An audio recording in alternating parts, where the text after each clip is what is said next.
I want to welcome everyone to Predatory Policing, a conversation about sexual violence by law enforcement and its impact on people in systems of prostitution. We are joined today, as those of you who've been with us since the beginning already know, by Yasmin Vafa from Rights for Girls, Christine Stark, Lisa Brunner, and Melanie Thompson. And we're going to initially have a structured discussion with questions to the panel as a whole and some questions to individual panelists, and then we'll, towards the end, have some time for audience response and Q&A. So I want to first just thank each of the panelists. This is a difficult conversation to have, and I greatly appreciate everybody taking on the time and emotional, intellectual, and political work involved in engaging a conversation like this responsibly. And I want to start by, and I also want to just note that I have admiration and respect for each of the panelists for navigating this field, meaning specifically addressing commercial sexual exploitation, systems of prostitution and policing, with thought and with a staunch grounding in advocacy for girls and women of color, for gender nonconforming people, and for approaches in policy and practice that combat racism, poverty, gender violence, and the exploitation of youth, and promote economic justice. So I'd like to first invite the panel to just reflect and share an initial insight or reflection about sexual violence by law enforcement and abuses of people in systems of prostitution, and ask, what have you observed or experienced or learned about sexually predatory, sexually violent police officers and the institutions that they are a part of? And I will turn that question first to Yasmin Vafa, if that's okay. Yasmin, you're muted.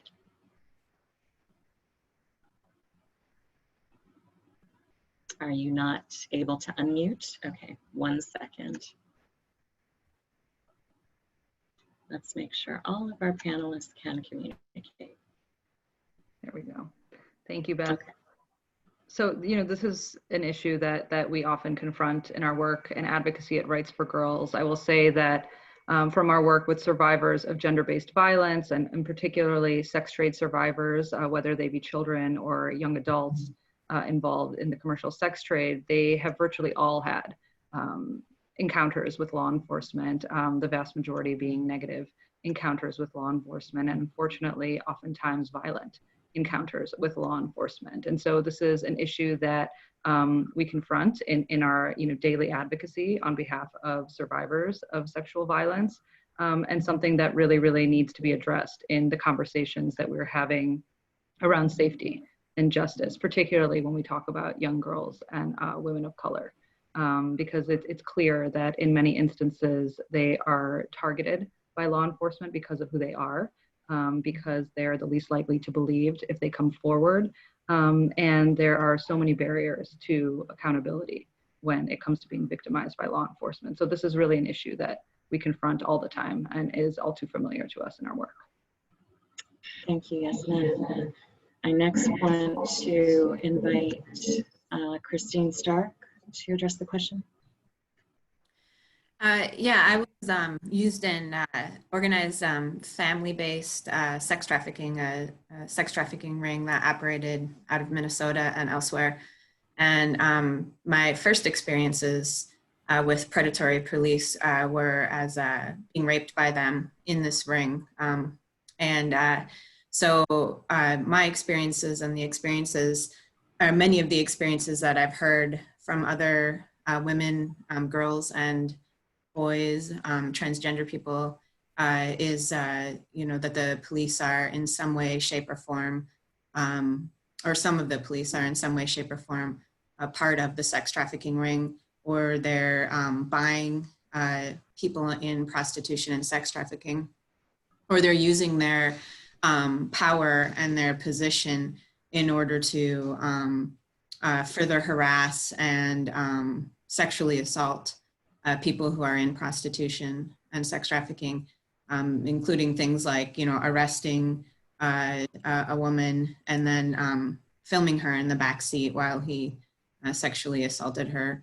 So it's very inseparable for me individually as a survivor of this, and then also as an advocate and an activist for a little over 30 years now. I've just heard numerous accounts about this. And one more thing, there was a study that was done about family-based sex trafficking. And what it showed is that the youth who were used in this, that there was a high rate of family involvement in sex trafficking wherever there was a heavy police presence. Thank you, Chris. I'd next like to turn it over to Melanie Thompson. Thank you. Yeah, I just wanted to, I guess, piggyback off of something that Yasmin said, which was these barriers to accountability. And I think that as a survivor of the sex trade myself, and amongst many other survivors I know, it is not uncommon at all for police officers or law enforcement of any kind to be sex buyers and be some of the most violent and the ones that get away with the most when they're perpetuating this type of crime, because they have the power to do so. And I think that we're leaving them out of the conversation, or we're not talking about them enough when it comes to accountability. And when we talk about who the perpetrators are, we do focus on sex buyers, we focus on pimps, we focus on traffickers, but we're not having that conversation about the people that we're supposed to be trusting from those other people that are perpetuating that position, and how it's so common amongst so many survivors of all types of crimes of gender-based violence. Thank you, Melanie. And last but not least, I would love to get Lisa's perspective on this question. Thank you, Beth.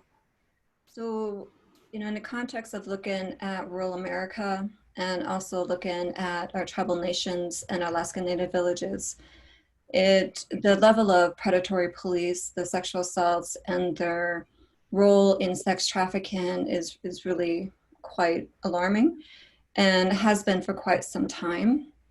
The numerous stories of one officer who sexually assaulted one Native woman over 50 times. And he was never convicted particularly for that. And just the not only the amount of the officers who are committing these types of sexual violences against our people here and other tribes across the country, but also looking at the level of sex trafficking, which for the most part is not even really collectively on radar within the community, having really some sound discussions about that. And so when you have rural America that is has numerous little bitty towns, little bitty cities, and the opportunity for that predatory component to be in place is quite significant, and especially for those within our reservations. Our reservations are, is a jurisdictional nightmare. It depends on which state, which tribe, and that determines if you're under the county, state law enforcement, or if you're under federal law enforcement. And then BIA, Bureau of Indian Affairs law enforcement, which is all under federal. So it's really a complicated navigation of predatory loopholes, if you will, that a lot of victims are, that they're being hunted in a lot of in different capacities, and especially within a predatory system that historically, for Native people in this country, it's been long-standing. It has been long-standing. So thank you. Thank you, Lisa. Appreciate each of the panelists' comments. And next, want to just invite the panelists to tell us a little bit about history and context. What are some of the dynamics or histories that help us to understand why and when predatory policing occurs, and how it's been allowed to continue? And I'd like to, again, invite Yasmin to comment first. And if any of the panelists want to pass on any question, they can just let us know.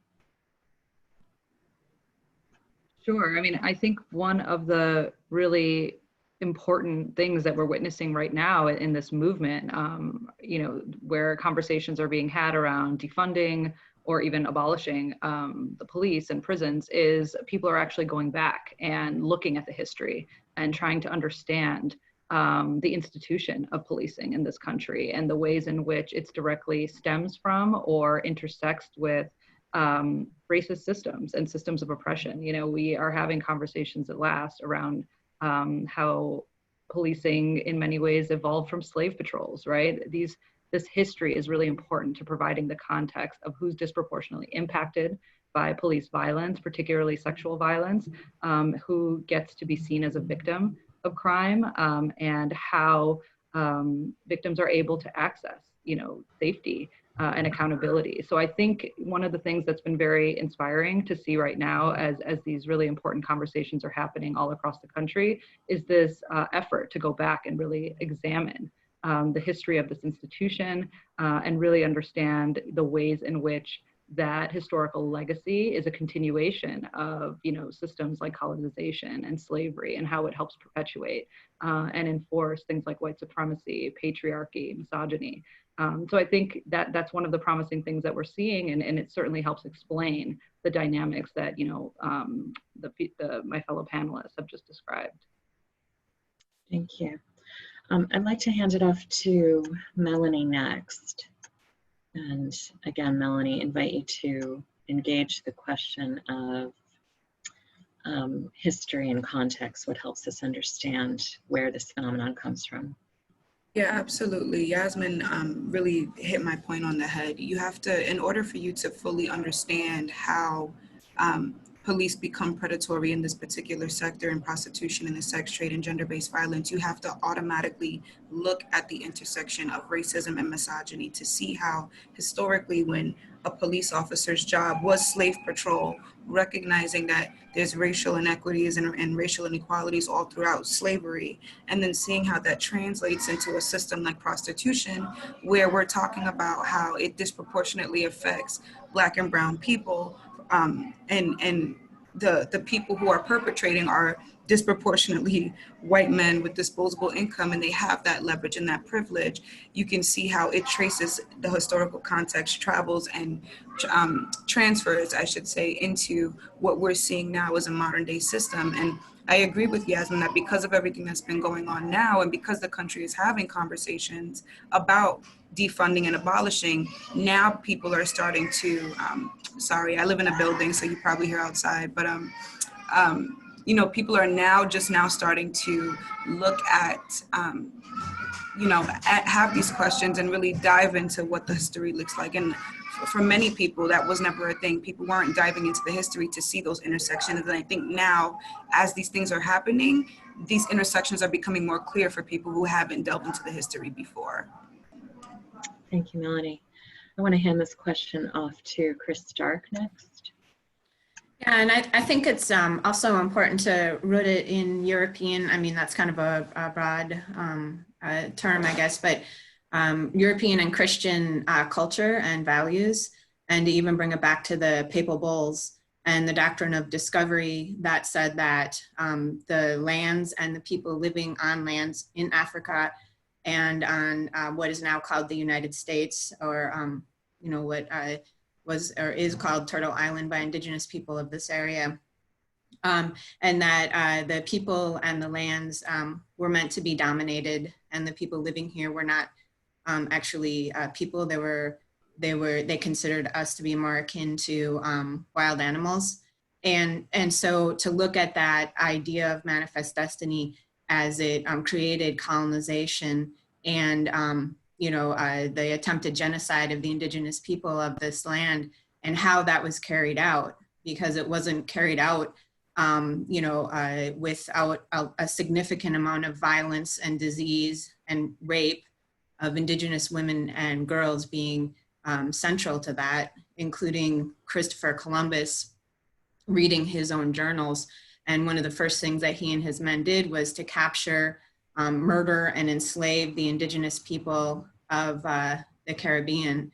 And that included what we now call sex trafficking, including of girls as young as 9 or 10 years old, which he enslaved and sold into sex trafficking or sex slavery.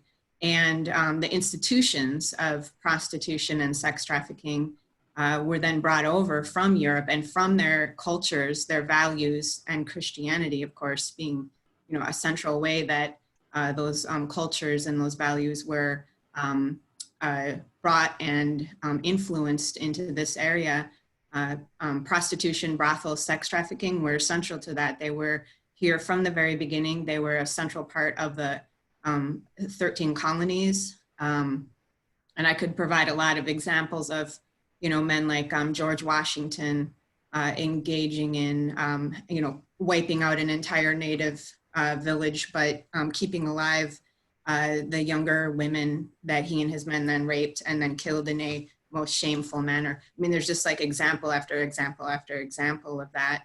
And so really we're talking about sex trafficking, and we're talking about this conquest, the military conquest, and how that segues into then policing and what the previous two women talked about, the slave patrols, but also the military and the very violent and sexually degrading things that they committed in order to take over the land from the indigenous people.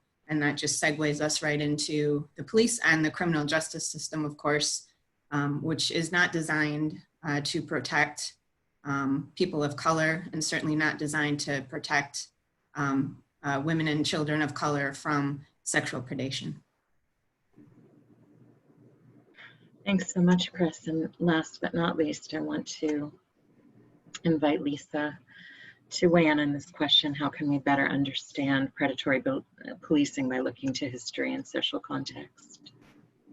So with Chris, she covered a lot of the important bases when we talk about the papal bulls, going back to the doctrine of discovery and how that set in motion the entitlement to our lands and entitlement to our people, because within racism, if you can push them away from you and degrade them from you, it's easier for them to be able to justify their racist behavior.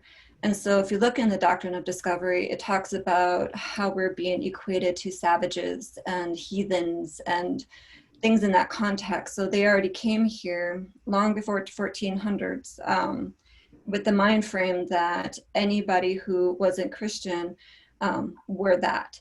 And so how that molds in the doctrine of discovery is in federal Indian law to this day.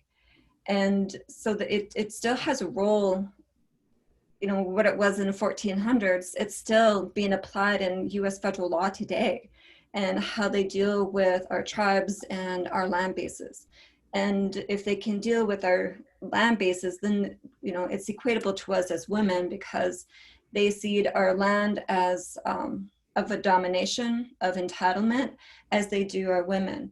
And so when Chris was talking about the military conquest, that also equates to war crimes, in which rape was part of that. And the United States has yet to be held accountable or take responsibility for the historical aspects of what they've done to not just us as Native people, but to our Black relatives, with the slavery, with Japanese internment camps. I mean, right at this moment, we have brown children in cages.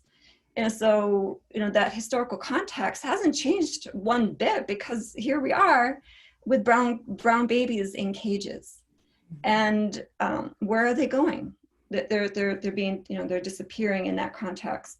But to come back to that colonial mind frame and that historical context, is also looking at how the United States awards bad behavior, how they award the most egregious offenses that you can imagine. So if you look at Sand Creek Massacre, for example, you had Lieutenant Colonel Chivitan rolling in to a peace camp in Colorado and slaughtering elders, children, and women, and cutting the fetuses out of pregnant women and, you know, crushing their skulls with the boot of their, you know, of their heels of their boots, cutting out the genitalia of women and men and putting it on their hats and on their saddlebags and dismembered parts of their bodies and strung it to the horses and rode it in a parade in Denver, Colorado.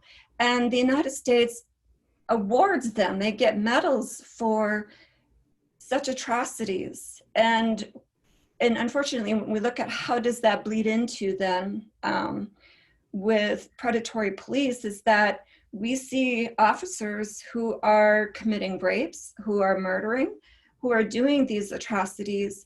And instead of being held accountable to that, they're being rewarded by not being fired, by getting promotions, by being reinstated after a little loop of whatever. There's, you know, and it's not taken into the psychopathology of who can commit such a crime, such as Sand Creek Massacre, right? This was the United States military committing that crime, that slaughter, and how does that bleed into today?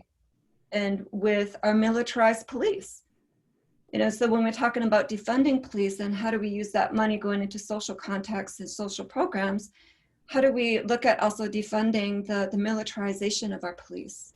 I think that's an important concept as well to discuss, so thank you. Thank you, Lisa. So my next question is directed specifically to Melanie. And Melanie, what I'd like to ask is whether you can tell the audience a little bit more about the impact of sexual abuse by police on people who are in systems of prostitution. What messages does rape and sexual abuse by police officers send to its victims and to people who are in the broader field of experiencing sexual exploitation and sex trafficking? How does it affect victims and survivors? What effects does it have on the prospects for combating sexual exploitation? So one of the biggest messages I'd say that predatory policing sends is that we don't care about our women. We don't care about those who are considered inferior gender-wise. We don't care about anybody who suffers or goes through any type of gender-based violence. In the short term, some of the effects that I've seen and that I've gone through myself when it comes to dealing with police in the system of prostitution, on the street, you're constantly propositioned by many cops. And when you're picked up, you have the option to either go to jail or do what this police officer is telling you that he wants you to do. And 9 times out of 10, you take the option that you think is gonna set you free, and you still go to jail anyway. And going back to this idea of these racial inequities, I've seen being in prostitution along with some other of my survivor counterparts that don't look like me. I've seen them get let off, and I've seen them, you know, get a second chance, or the pep talk that, you know better, you should be doing better, so you have another opportunity. But she, as in me, anybody that looks like me, we have to stay here because this is what we're meant to be. This is what we're meant to do. We're the ones that are making these choices. And that in and of itself sets this tone that, again, minorities are inferior and we deserve any of the abuse that's coming to us. One of the other things that I want to highlight in terms of the impact is in a longer term. So one of the biggest things that comes out of that for many survivors when you're dealing with a police officer or law enforcement as a sex buyer is this issue of mistrust. And it's already hard enough to be a minority or a woman or someone who's considered inferior to patriarchy. When you're navigating the police officers or law enforcement in any other capacity, even outside of prostitution, it's already hard enough to, if you're a sexual assault survivor, if you're a child sexual assault survivor, if you're somebody who's been abused as a child or abused as an adult, just coming forward and having to, report your violence in a very capitalist and patriarchal society, it's already hard enough to navigate that. But when you add prostitution onto that list, the system of prostitution, when you have to navigate not only just being a woman, a minority, inferior to patriarchy, but also adding to that this notion that we made this choice and that prostitution is nasty, and you have all of these things that these stigmatizations that come with that. Now you have to navigate, who do you talk to when the person you're supposed to seek help from or seek protection from are the people that are hurting you? You know, who polices the police? And for somebody in prostitution, especially a Black and brown, indigenous, trans body, non-conforming body that is in this system, we have to navigate that on top of all of the other oppressions that we have as just living marginalized or just being inferior to patriarchy. So for us, we have a huge mistrust in men. We have a huge mistrust in law enforcement. When it comes time, if and when you exit the life or you get arrested and you have to deal with the legal system, you are now unwilling, more so than others, to cooperate with these people, because you know behind closed doors, these are the people that are also hurting you. You know, to the rest of society or to the rest of the world that's never experienced that, these are the people you call. But for me, as somebody who's going through prostitution, this is a person that just purchased me yesterday and then throws me in the back of his car and takes me in front of a judge as if I'm the person that's at fault. And I'm expected to still rely on that person when I get raped. I'm still expected to call 911 if something were to happen. But the question is, who do you go to when, one, the law enforcement that swore to protect and serve are the people that are not protecting or serving you, and two, when the legal system, when they're higher ups, when you try to report those individuals that are hurting you, are living in a patriarchal world that honestly goes against everything that we go through as survivors. So it's really difficult to navigate getting out of the life and having real resources and real sustainability and real people that you can talk to and trust, because the one person that you're supposed to, or the one group of people that you're supposed to trust when something goes wrong, are the same people that are perpetrating this violence against you. And the message that sends outside of we don't care about our women is that law enforcement or men with positions of authority can get away with anything that they want. And in our current system, that has been proven and that has been shown and displayed. We don't have those resources. There's nobody that we can go to when the people in power are doing wrong. So what that now does outside of society, we as survivors tend to internalize those messages, and thus relapse is prevalent when you exit the life. Thus, there's a statistic, I don't know the exact number, they say like a person who gets raped once is more likely to get raped again in their lifetime. And that comes from these internalizations. This comes from keeping you at that vulnerable level, because you have no other choices. You have no other places to go. You have nobody to report to. There is no people that are actually doing the right thing when they have their badge or when they have their weapon. So to society, the message is saying that we don't care, that the world doesn't care about us. To us, the message that it sends to me, or that it sent to me when I was in the life, was that I was supposed to be there and this is what's supposed to happen. Or, you know, if myself and my European counterpart in the life get locked up together, I've already expected that I'm going to be the one that's going to get taken in. So these are all things that, these are all some of the thoughts that come up when I think about police using their badge and using it as a way to abusing their authority, essentially abusing their power, the lack of accountability that police officers have or law enforcement have, because the legal system is already skewed in and of itself in favor of patriarchy and in favor of misogyny. So there's all of these different messages that come from that, but we honestly need to start having more of a conversation about what defunding the police looks like, or abolishing the police or prison system looks like. And if we're going to use that money to reintegrate into society, then it needs to also go to police accountability and figuring out who's going to be the person or the people that are going to penalize or punish the people that are supposed to be doing good.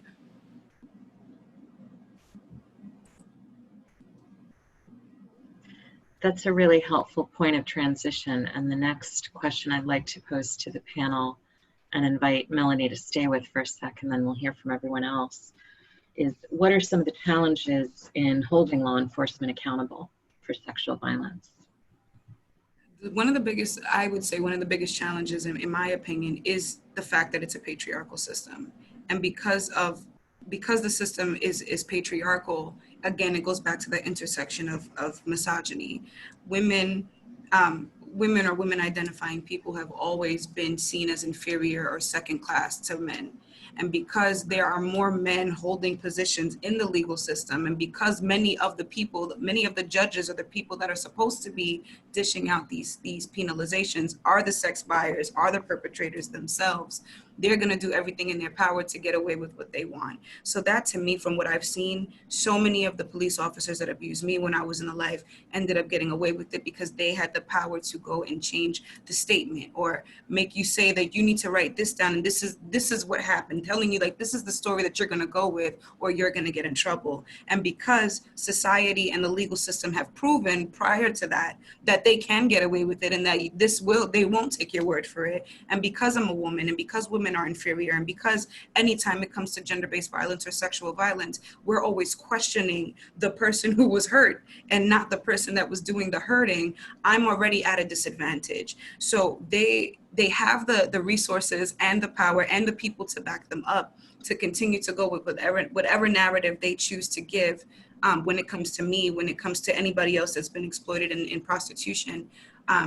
So they have those resources to back them up, whereas we have to, it's our word against theirs. And if they're part of the boys club that all are perpetrators in the same thing, then of course they're going to have that support. And they're going to do whatever they can in the courtroom to make you seem like you're not the person. So for me, I would say one of the biggest barriers to accountability is the fact that the people that are supposed to be holding them accountable are part of the problem.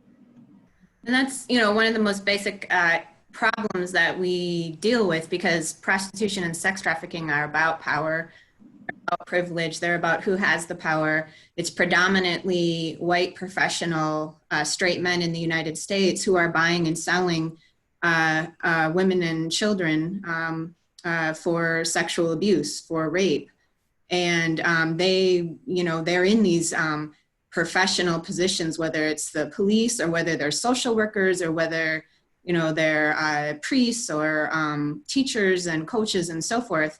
And so we're supposed to look to the system that is devised for them and by them, run by them, and that they inhabit in order to get help. And so you have that constant feeling of looking to men who are either outright buying and selling others for sex or who line up in that class and race category and gender category. And they don't, most of them are not going to have really any reason to change their status and to change their behavior in the world. In the United Kingdom, they did a study, and the vast majority of the men who were buying others for sexual abuse were police officers and social workers, white male police officers and social workers. And so, always going back to who has the power, who has the money, who's in charge of the system. And we see that very, very clearly identified in systems of prostitution and sex trafficking. There is a reason why women of color are disproportionately used in prostitution and sex trafficking. And there's a reason why white straight men in the United States are primarily the buyers and sellers of women and children in prostitution and sex trafficking. So we have this situation where we're supposed to, as Melanie is saying, we're supposed to be looking to, broadly speaking, the men who are hurting us to help us, and that doesn't work.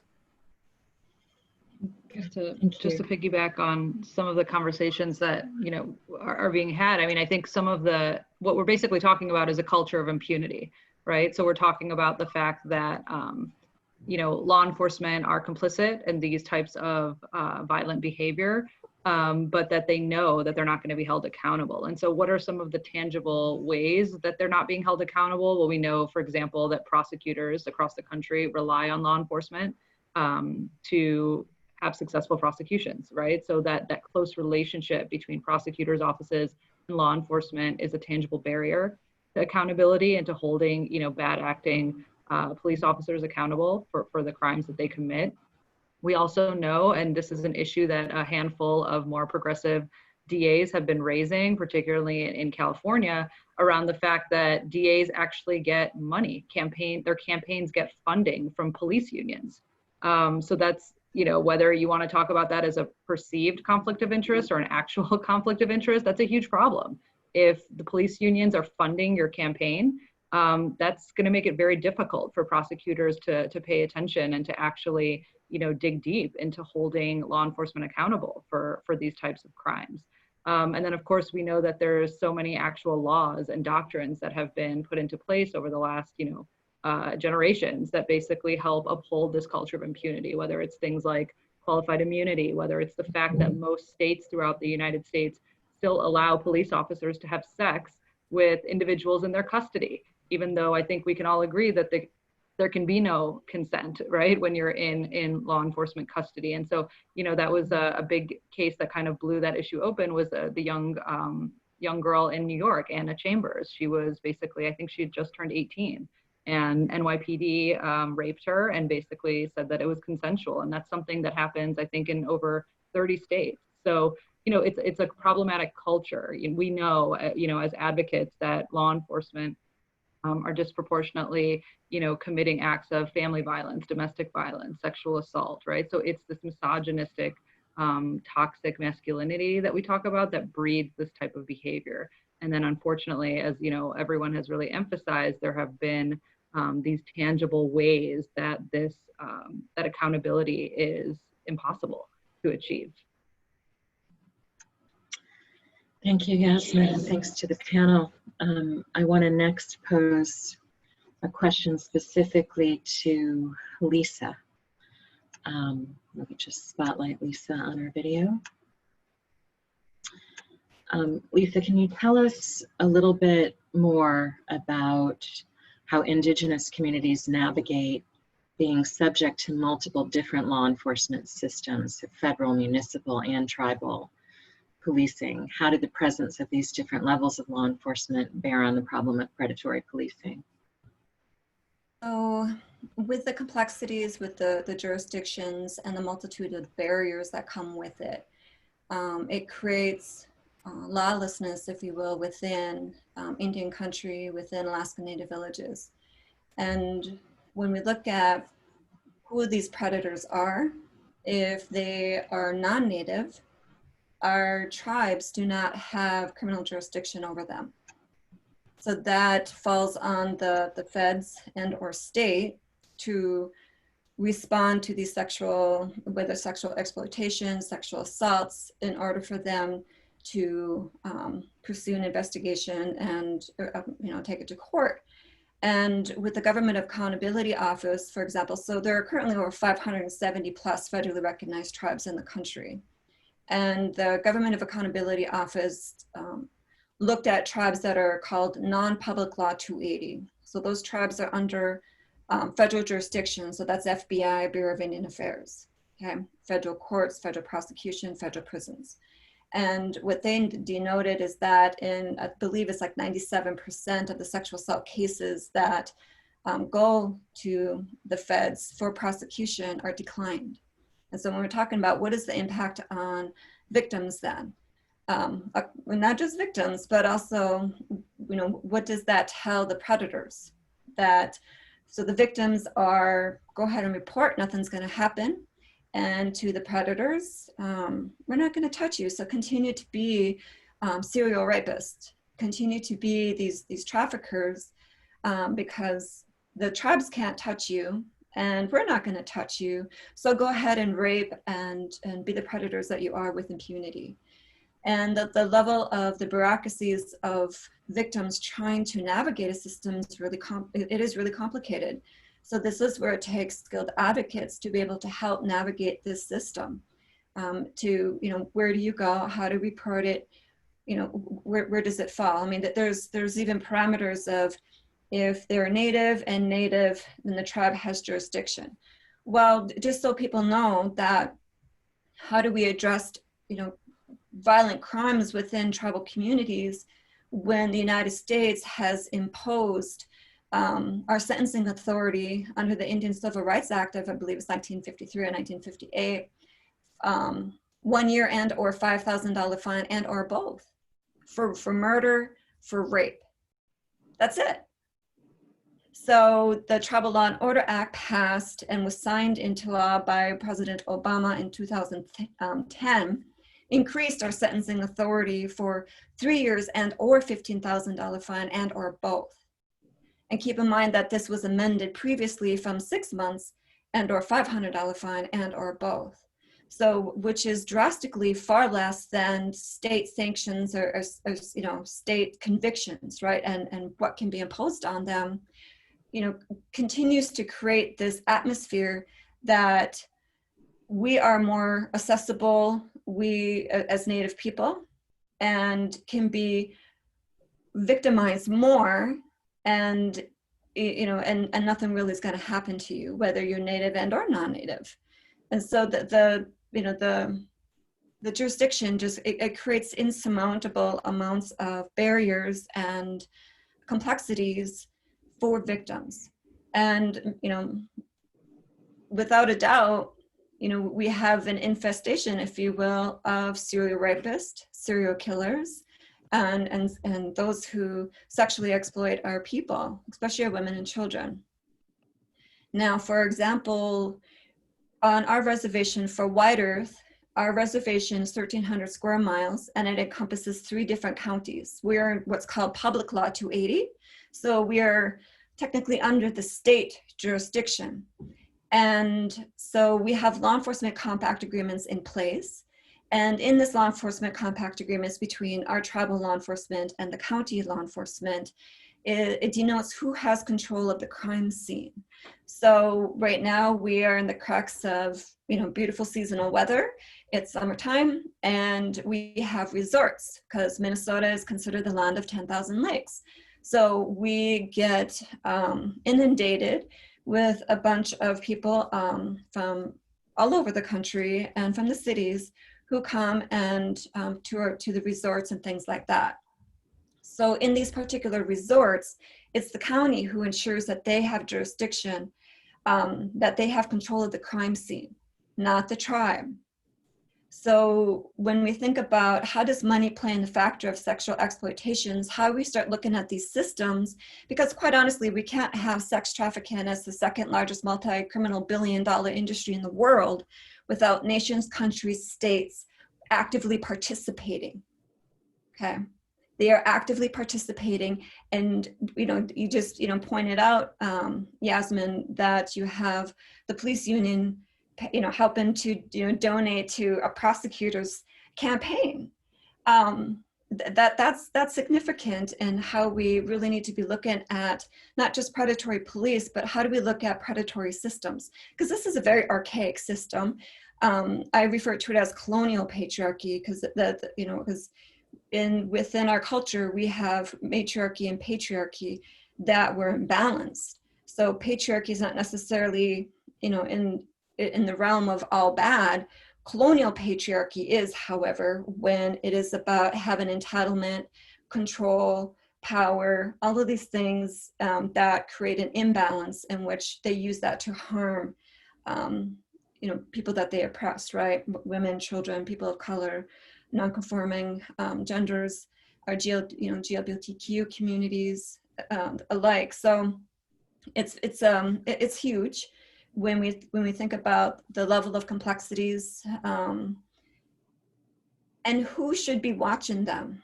Who did we report to, right? I mean, I testified before our Minnesota Public Safety Commission, right? But there's no sanctions that come into play. We have had officers who have raped here, and victims, who are they going to report to? And that's been the theme, of our conversation, is that we have the system who's supposed to be holding these people accountable. But the problem is that you have predatory police that are a beacon of a predatory system. And so for us within our tribal communities and Alaska Native villages, it is, the jurisdictional complexities are just, profound. That's why when we look at the level of violence being committed against Native women in this country, I mean, it's far greater than any other. you know, any other women in the country. And it's not that I'm trying to say that, you know, that this is an oppression Olympics in any way, but that it's important to highlight that you have Native women who are 2.5 times higher to be sexually assaulted than anybody else. We are up to 10 times higher to be murdered than the national average of the United States and America. We are going missing and murdered. Like in 2016, we've had over 5,716 Native women go missing and or were murdered in the United States. And that's not even a totality because they didn't even have the data sets, the reporting. So, and when they, you know, the rest of the country has these systems in place. So like Amber Alert, for example. And but we in our tribal communities don't have access to Amber Alert. We cannot issue an Amber Alert if our children go missing, right? And if they meet the criteria of what can initiate an Amber Alert to go out, we have to rely on the county to do that, or we have to rely on the feds to do that. So in 2016, it was passed to have, and you know, the Native Americans are to have access to the Amber Alert. Problem is that you have federal people who are interpreting federal language based on God knows what. And in a training, I found out that tribes in Public Law 280 were going to be negated from that plan. And there's nothing, if you look in the federal language, that denotes that tribes are negated from anything. So, you know, I could talk forever about the level of the jurisdictions and the complexities, but that's just to give a snapshot of how very quickly 200 and some tribes in Public Law 280 can be removed. And, you know, and so our children are not, do not have equal access as any other children in the country. And our children are not less than. And they should have equal access to the same protections as every other child, especially when we look at the level of sex trafficking that's occurring and the amount of children that are going missing every single day in this country. But you have what, 2,200 to 2,700 children that are going to go missing, and maybe 2/3 are found. We're looking at over what, a million children every 4 years that this country has lost. How do you lose over 1 million children every 4 years in this country? We know that they're being trafficked out. They're in pedophile rings and all of these other pieces. And who has control of that? So, but you know, thank you for that. And I don't know if I answered your question. I just kind of just went on. Thank you, Lisa. We have a few minutes to take a few more questions. I want to probably keep this one a little briefer, but I want to see if any of the panelists would like to weigh in to talk more about the relationship between policing and pimping. Anyone want to take that one? Well, I'll just say, you know, I'll just reiterate briefly what I said is that you can't assume that there aren't police who are outright involved in pimping, either as individuals or in some kind of an organized ring or organized fashion. And you can also look at the history, and the particular history I've researched is here in Minnesota with Anishinaabe tribes and people in northern and central Minnesota. And you'll find example after example after example going back into the 1800s of, you know, city council members and police officers either, you know, selling or buying women and being central to maintaining and protecting essentially systems of prostitution and sex trafficking. As I said, oftentimes as outright pimps. But, you know, I don't think that's the vast majority of the police officers, but you have to look at that system of, you know, blue silence. And then the allegiance of the other police officers is to, you know, the predatory pimps that are within the police force. And so, you know, there often is an exact direct link between the two, but also paying attention to how it functions as an institution to protect and maintain systems of prostitution and sex trafficking. You know, you could not have prostitution and sex trafficking at the level that we have it in the United States if the police were not involved and or complicit with perpetrating and maintaining prostitution and sex trafficking. Thank you. I'd also like to pose a specific question to Yasmin Vafa. And what I'd like to ask Yasmin is to share a little bit more about the ways in which the US government is embroiled in or complicit in systems of prostitution, whether internationally through US military prostitution or domestically through federal law enforcement and anti-trafficking campaigns and responses to sexual exploitation. Sure. I mean, I think both Lisa and Chris touched on this point about, the importance of making sure that when we are having these conversations around, police violence and the role of police in perpetuating sexual assault, we have to also talk about, the U.S. military, right? Because simply stated, the U.S. military is an extension of that power overseas. And so we really have to be having conversations around both of these institutions in tandem. The cultures are very similar. We're talking about deeply embedded, misogyny. We're talking about that same culture of impunity. Recent examples are, in the case of Vanessa Guillen, who was a young woman who was sexually harassed and then murdered on Fort Hood Army Base in Texas. Just completely went missing, and they did nothing to investigate until there was a public outcry launched by her family. And, Fort Hood being the same Army base that even a few years ago had a military-run prostitution ring, it's very similar. The overlaps are glaring. We also know that anywhere there's a strong military presence, there is systems of prostitution, exploitation, and of course sex trafficking, because they provide a robust and never-ending demand for commercial sex. And so really we have to talk about these two institutions in tandem, and it's very, very important.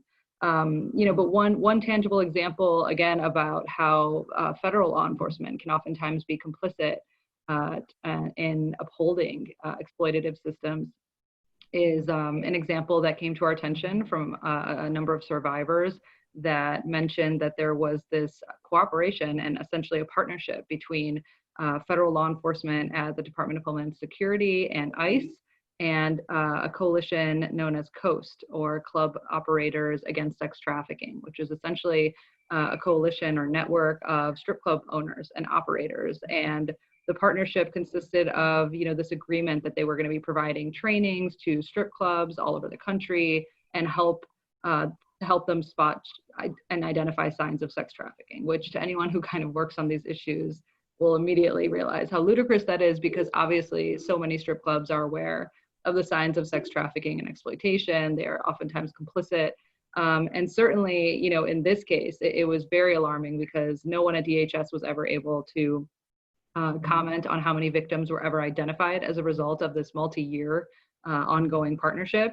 And so we had a situation where they were just going to these strip clubs with federal agents using federal resources to, basically provide a cover to this organization called COAST. And, what became very problematic was realizing that several members of COAST were actually embroiled in their own lawsuits with women who were at these establishments, often suing them for wage theft and other exploitative practices, and not, for insignificant amounts. I think at least 2 of the cases settled for over $10 million each. So we're talking about exploitative industries being provided a federal cover, right, under the auspices of joining the fight against sex trafficking and exploitation. So again, we were able to dissolve that partnership and put language in legislation a couple of years ago to ensure that, similar partnerships aren't enacted at the federal level. But again, it just shows the ways in which our systems, even at the federal level, can be complicit in upholding these systems of exploitation. Thank you, Yasmin. So I want to pose the last question to the full panel, and then I'll have a final question for Chris Stark. For the panel as a whole, we're in an unusual political moment, thanks in large part to the labor and leadership of the Movement for Black Lives, which has helped catalyze many communities to think harder about actually dismantling policing as we know it and building meaningful alternatives. And at the same time, it's vital to acknowledge that police violence against people in systems of prostitution has been notoriously ignored, even among the organizations and movements often addressing racial injustice and gender violence. So I want to ask our panelists for guidance. What would you offer to those who are considering how do we align efforts to combat sexual exploitation with broader calls for defunding or abolishing policing as we currently know it? Can you imagine or help us identify a pathway to integrate calls for the abolition of systems of prostitutions with efforts to abolish contemporary policing and the broader phenomenon of mass incarceration in the United States? And I'm happy to open this up. I think I'd like to invite Melanie to comment first if you're up for it. Yes, I think that this is currently the question that we're trying to navigate in this current political climate. But I do think that one of the first and most basic steps is trying to get all of the groups, whether it be advocate groups, survivor groups, Movement for Black Lives Matter, just having them all come and make those connections. And what I'm finding is that we're focusing on these issues separately. So we have a movement that is looking to abolish prisons. We have a movement that's looking to defund the police. We have a movement against trafficking and prostitution, but oftentimes the orgs don't come together and make those intersections and show how those intersectionalities go hand in hand and really play into each other. So I think that on a very basic level, we just need to kind of all come in the same room and have one same conversation, and recognizing how if you do one without the other, or if one occurs without the other one, we're just going to see this repetitive cycle of violence, and we're going to continue to see a lack of resources, and we're going to continue to see gender-based violence taking off, because defunding without any action on this side is not going to work, and having action on this side without defunding or having the resources isn't going to work either. So we're just going to continue being in this cyclical, repetitive, violent type of strategy. So I think that we just need to really start with just coming together and highlighting the intersections between all of the orgs and all of the movements. Thank you, Melanie. Can I hand it off now to Chris? Yeah, so you want me to talk about what has been going on here in Minneapolis? Actually, I'll give you an additional question about that after. So I would just say okay. Respond to the broad question now, sort of what needs to be happening. I think Melanie I think she summed it up really well. You know, on the rare chance that, speaking specifically of Native women who have been sexually exploited, especially in prostitution or sex trafficking, and the rare chance that someone does go to the police and even, you know, files a rape kit, they often don't even get a return call. So there's just this total lack of accountability amongst the system to even having the most basic response. And you know, how do we go about dealing with predatory behavior amongst the police, but also outside of the police, you know, while balancing that, which is, I think, is what Melanie is talking about. And I just think that the conversations need to occur. And in my opinion, one of the biggest barriers is as simple, well, you know, I mean, there's really huge complicated barriers, but one of the barriers that I think is very simple and basic is that so many of us are coming from ego. And we have our stance and we have our agenda and we have what we know to be right. And we're often sadly siloed, like Melanie was talking about. And, you know, we really desperately need to drop that ego-based place and come from a place where we're looking to come together in a good way with other people to really have a serious discussion about going forward, because just completely abandoning the police or any kind of ability to respond to organized crime is simply going to just leave those of us who are already, it's already open season on us, and, you know, then it's going to be like open season, and that's what we have seen happen here in Minneapolis. Thank you, Chris. And again, we'll swing back your way. Yeah, Lisa, I would love to hear your thoughts on this as well. we need to be examining the entire colonial system of predators instead of just the extension of the predators within law enforcement. Even the fact that we even have such terminology as predatory police is indicative of an entire system that has created the atmosphere for it to be so. Predators with prosecutors, with judges, and that within that type of systemic mind frame.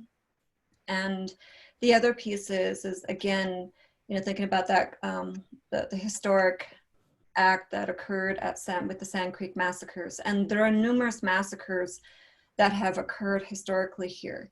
And when we look at the psychopathology of it, what are law enforcement? I mean, how are we able to hire such predators within a law enforcement agency who are supposed to be serving and protecting against such people, right? Against sex, sex traffickers and rapists and murderers and all of these different pieces. And what, so within a law enforcement context, what is the psychological evaluation that's being administered? How were we able to, retain and hire and maintain rapists and serial killers and sex traffickers and, those that are part of the drug dealing and all of these different pieces, right? How are we also able to garner white supremacists within law enforcement, right? And because we know that with the KKK, that they didn't, disappear. They reorganized and they infiltrated, and in different interviews and different researchers, that's denoted. So what can be done on the front end to weed out these predators from the beginning, at least in the capacity of law enforcement? So that it's, the conversations that we're having are important, but it's important that we look at the entirety of the system, because the system we wouldn't have predatory police if it weren't for predators within the system that protect them. Thank you. Thank you, Lisa. Any last thoughts from Yasmin?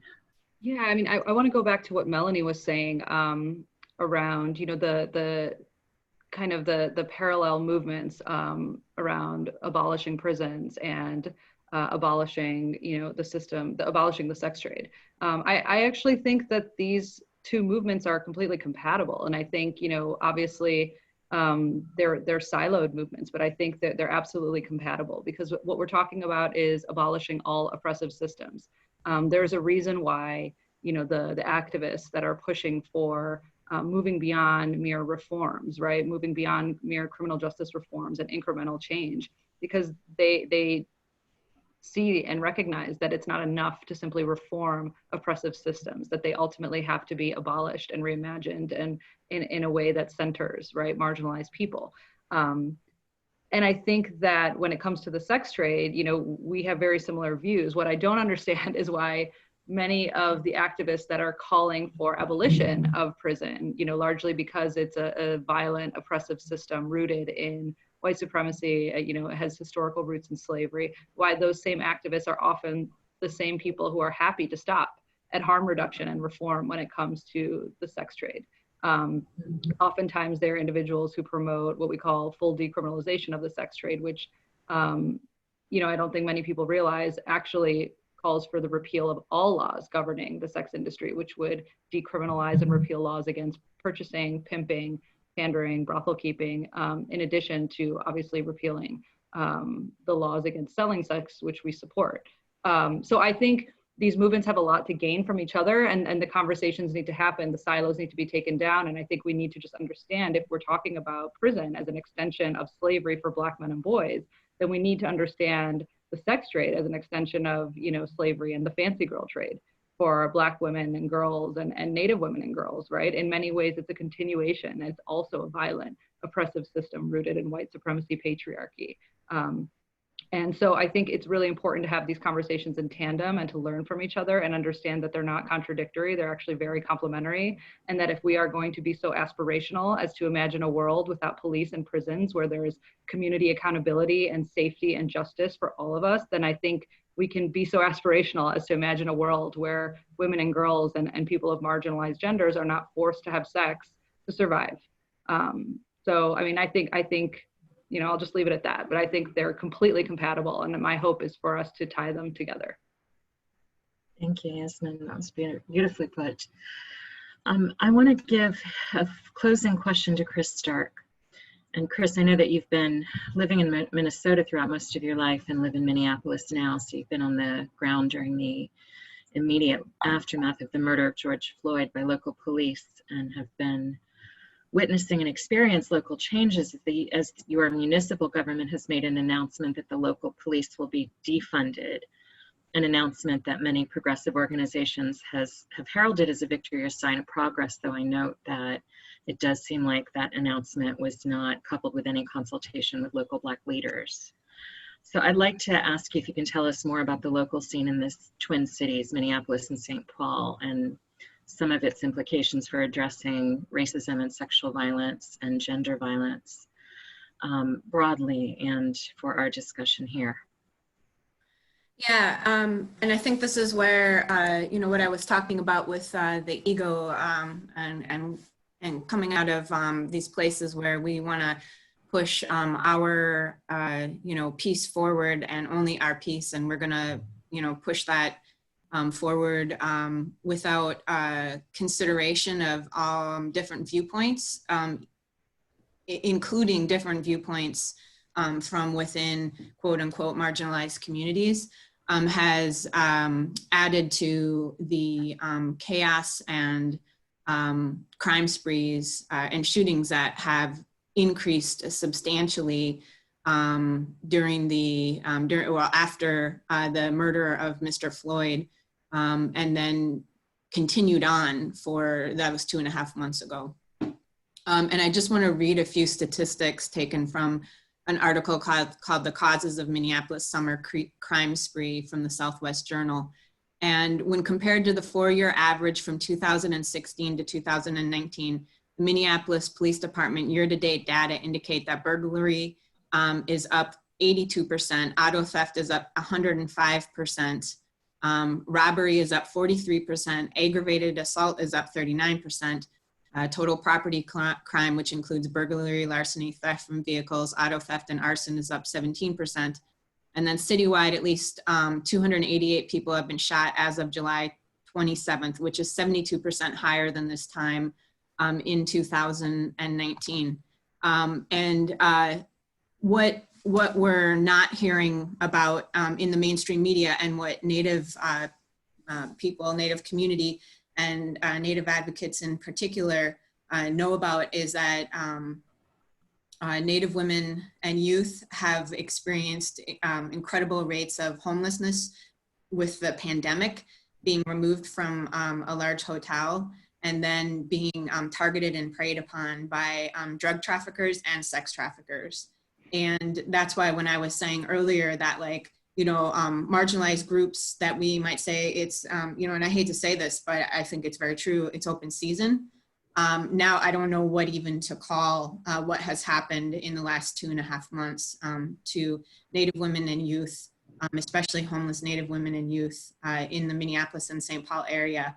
Also, of course, African-American women and youth in particular experiencing skyrocketing amount of you know, predation, sexual predation. And with all of those things happening, the pandemic, and then the protests, and then having all of these, I don't know how many of you are aware of this, but Minneapolis, the area that I live in, North Minneapolis, it's about 60% people of color. About over half of us are on some form of public assistance. So there's, you know, the economic situation there as well. We had white supremacists on the heels of what started out to be peaceful protests against the murder of George Floyd. We had all of these white supremacists and white youth from outer ring suburbs come in, and from indications thus far, they are the vast majority of those who burned up about half our city. Maybe saying half our city burned up is an exaggeration, but it feels like it. And so they infiltrated this in order to spread their violence and their protests and so forth. And also then knowing that people will, of course, blame, you know, primarily African-American people for what they were actually doing. About maybe 4 or 5 days after the protest started in my particular area, we had Black-owned businesses burned to the ground.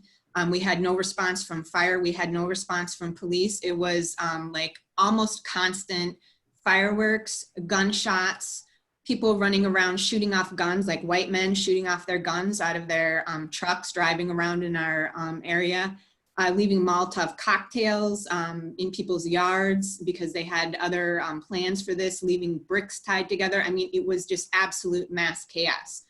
So if you're fortunate enough to be experiencing that from your home, right, which is really horrible. I'm saying fortunate like in this, you know, sarcastic way. Imagine what that's like if you're homeless. And, you know, if you are, you know, a woman of color or a youth of color, you know, out on the streets, what criminals do of all different races is when it's announced that we're going to defund the police, then they move into that area. I mean, that's just, I mean, to me, very common sense that if you're going to make an announcement like that without having a plan, you can't even tell anybody what sort of plan you have. You're using all sorts of different terminology, which is what our city council did. Nobody knew what was going on. And they do this in the middle or at the tail end of a massive protest, you know, for a good reason. There was a protest because this man was murdered. You know, they created a situation that the residents of Minneapolis and St. Paul were, I would say, terrorized. I would say many of us felt terrorized. And where does that happen? It doesn't happen in Kenwood, and it doesn't happen in, you know, wealthy white areas of Minneapolis, and it's certainly not happening in suburbs.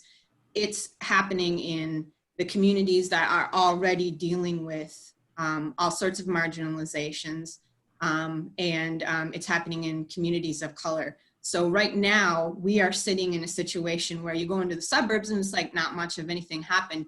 You go into, you know, white middle class or wealthy areas in Minneapolis and St. Paul, and it doesn't look any different. But in the communities of color, in the poor communities of color, things are burned up. And people have experienced about 2 months of feeling like we're living, I don't think saying living in a war zone is an exaggeration. So, you know, that's just something that I don't think people are talking about. And when it is discussed, like that article that I quoted from, you know, you don't hear anything about the sexual violence and the organized targeting of particularly homeless women and youth of color. Thank you. So I want to thank each of our panelists. I know that some of them will have to go at the hour mark, but we have a few minutes. I've opened the chat so that you're now able to make your comments, questions, and so forth where everyone can hear it. So audience members, comments and questions to the panel are welcome now, and we will continue for a little while longer so that the panelists can engage those. If you've been trying to chat earlier, those messages have been only going to me, so you might want to resubmit them. Again, I want to say a huge thanks to our panel for introducing a very complex and layered and difficult set of issues in a relatively tight time frame. While I know that we didn't explore anything in totally satisfying depth, I really, really appreciated how much people did get on the table. And we will be sharing the recording with our mailing list and through our social media afterwards, so you should all receive access to it that way. So again, audience, you can now feel free to share your comments, thanks, or questions in the chat. Sounds like some folks are just, oh, you know what? It's not going through. So let me just change that again, make sure everybody can write to everyone. Okay, here we go. And a few folks did submit, and I'm gonna just repost those.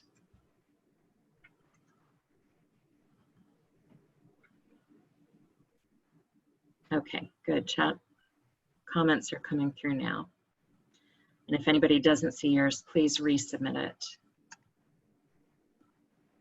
And panelists, if you'd like to engage any of these questions, feel free. As we're all reading through.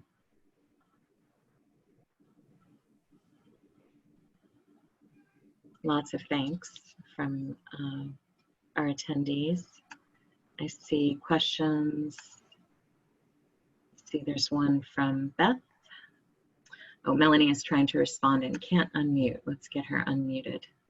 There we go. Awesome, thank you. So I actually see, it's going so fast. I see two questions that I want to respond to. So one of them, I don't know who wrote it. Somebody just addressed it to me about how can we unify BLM and something along that nature. And I think that the first step is honestly just reaching out to the organizers. And sometimes it doesn't even have to be like BLM National, or it can just be reaching out to the chapter of like BLM Greater New York and connecting those folks with, say, folks that are like consider themselves new abolitionists, right, in New York City. So I think just like having it be in the same space. I've participated in many of the protests here since George Floyd's murder, but what I'm finding is that there are often so many people that are protesting in honor of George Floyd, yet simultaneously saying that we need to decriminalize sex work, quote unquote. And I think that, you know, again, I would never minimize anybody's opinion. I think what Chris said was really imperative about how we need to include the perspectives of everybody in the movement, even if they differ from your own. But I think that somebody needs to reach out to somebody to foster the space to do that. And I think right now, all of the movements are synonymous. However, none of them are coming together and actually just having one conversation at the table. So whether it be writing a letter or writing an email, just trying to find who's the best person from each movement to contact to coordinate everybody coming together. And there's another question I saw that was asking, I think, our opinion of like FOSTA SESTA or what the impact of that was. So I actually spoke to this. If you Google my name, you will definitely see a video, I think, with Now This, that where I talk about this more in depth. However, there's a lot of controversy, I guess, on FOSTA SESTA itself. For those who don't know, FOSTA is the Fight Online Sex Traffickers Act, and SESTA is Stop Enabling Sex Traffickers Act. And it was a law that was passed in 2018, right, Yasmin? 2018? It was passed in 2018, and it was intended to amend this small clause in the Communications Decency Act of 1996. And in that CDA of 1996, it basically shielded online websites and third-party websites from being held accountable for knowingly facilitating prostitution. So what FOSTA SESTA did was amend that part of the CDA to now allow for these websites and third-party websites to be held accountable for knowingly facilitating prostitution. And I personally am very much in support of it. I'm actually one of the people who was very much involved in the advocacy for it. There is a misconception that FOSTA SESTA is targeting, quote unquote, sex workers, and that it's hurting people that it wasn't supposed to hit. That's the argument that's coming out there. And what I want to say to that is that FOSTA SESTA was a law that was literally targeting the websites and its owners. It has nothing to do with directly targeting any person that's exploited, any person in the sex trade. And I think there's that misconception. So again, Google my name and you'll see more about what my position is on that. And I think I'm representative of many, many survivors that I've worked with in New York and across the 50 states here when it comes to that. And I actually have to log off early, but it was a pleasure. Thank you so much. Beth, for having us, all of you guys on the panel, you guys know you guys are amazing. And if you guys have any questions, you can email Beth or reach out to any of us on the email list, and I'm sure that I'll get it. Thank you, Melanie, for joining us. And I want to thank all of the panel. We're actually at time. For those who would like to stay and chat for a few minutes, I'm happy to let folks do that, but don't want to keep anyone who needs to leave. So I'm going to turn off recording now. Thanks again to a pretty amazing panel. I'm really, really grateful that all of you shared your wisdom today.